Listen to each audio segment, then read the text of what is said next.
Right off the top, I took structures first, and I thought that was really, for me, that was really helpful because I didn't have to take it later. I got one of the really big ones out of the way first. I wouldn't necessarily recommend that. I would definitely take it in the first three, but if I could do this process again, I would take programming first, and then structures or building systems are one of the harder ones, and then whatever you want, so that you got an easy one that allows you to get the process of the testing under your belt and know how the situation of testing was going to work. And then immediately following that, I would take one of the harder ones, because you really don't, I didn't want to take those at the end, and I was glad that I didn't. I was the opposite of this.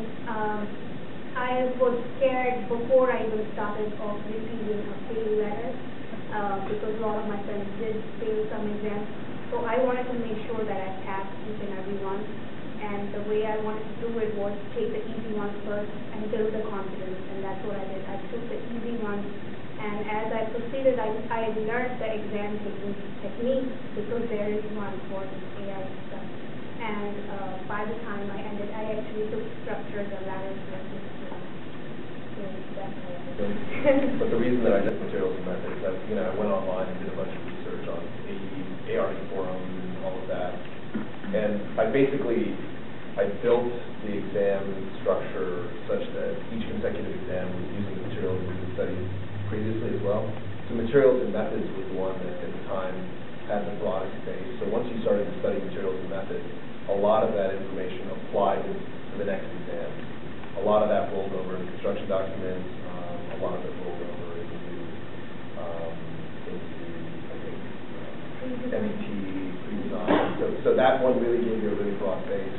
It took a while to study for. It was complex. I had to read 2 or 3 other books as well. So it wasn't the easiest, but it seemed like the right, and I wasn't necessarily afraid of taking the exams. So that's the level that I sort of started with.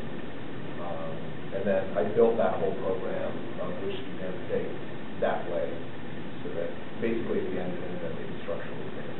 They're not really big for anything else.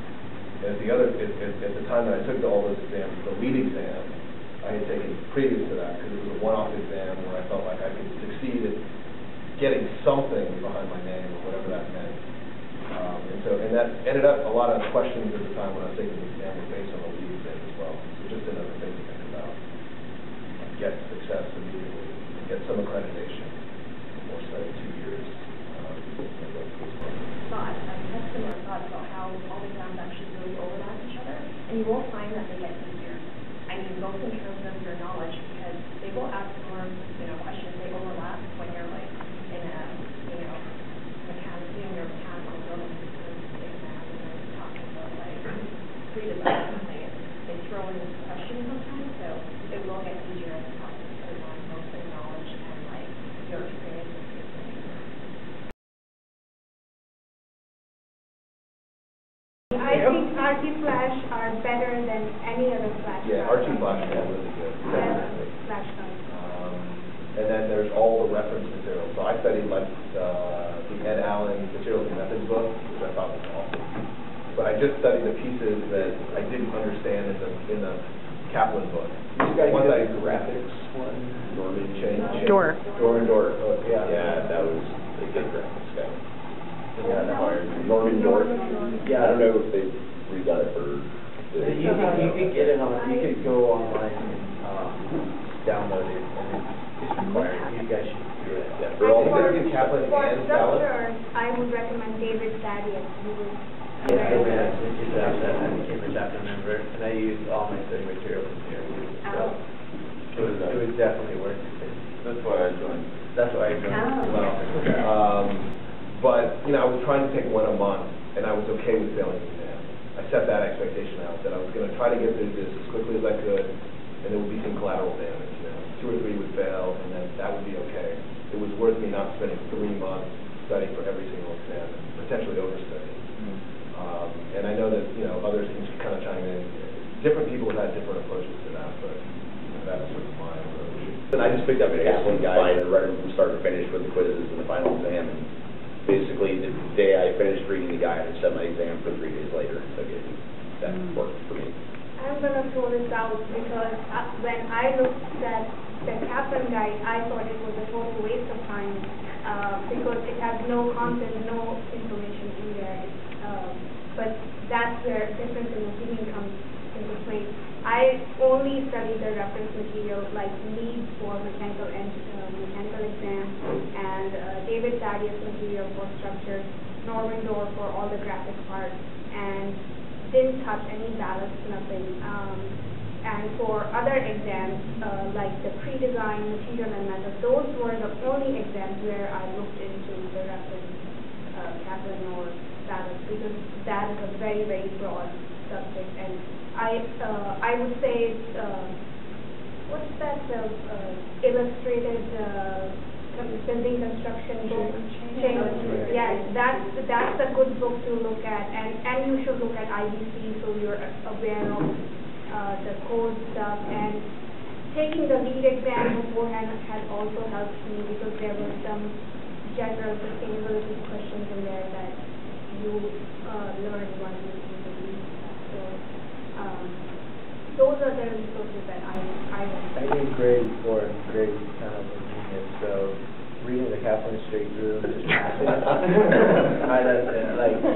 was just an anomaly for that. So I always started with the Kaplan to get a general overview, and then I went more in depth with ballast.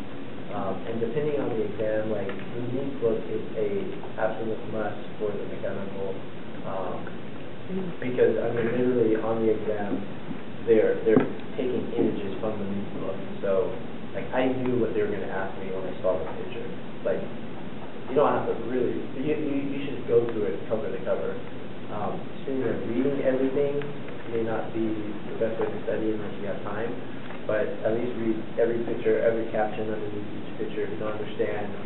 I didn't feel like I needed to read every reference out there because there's like so much out there. You spend a lot of time, just going through all the different references. But if you go on the ARE forum, I don't know if you guys do that, but people actually put their notes on the ARE forum. So if you're studying and you're generating notes, you can go and you can look at all these other people's notes. Tons and tons of packages of notes, and that's really helpful. There's even a couple people who put some of their school exams on there that have similar questions. Just be careful though. I mean, I would say that there's a lot of bad information. Yeah. I mean, there's a lot of really good stuff there. You have to make sure. It's actually one of the best ways to practice for these is to just do the practice problems you can download from the NCARB website.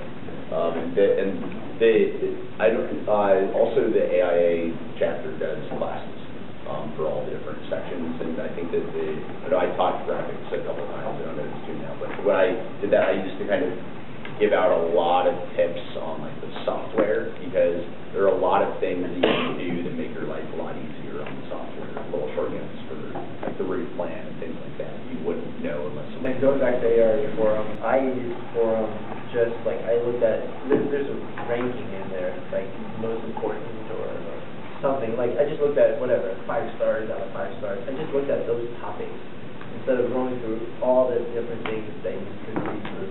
And there is a couple people on there now, but he used to just be Coach. He is the best. If you want Coach or she, I don't know, you want Coach to respond to your whatever you post, because Coach knows everything for some reason. I feel like he's like planted by NCARB just to like steer people in the right direction. But Coach knows everything, and Coach responds to something. Read what Coach posts.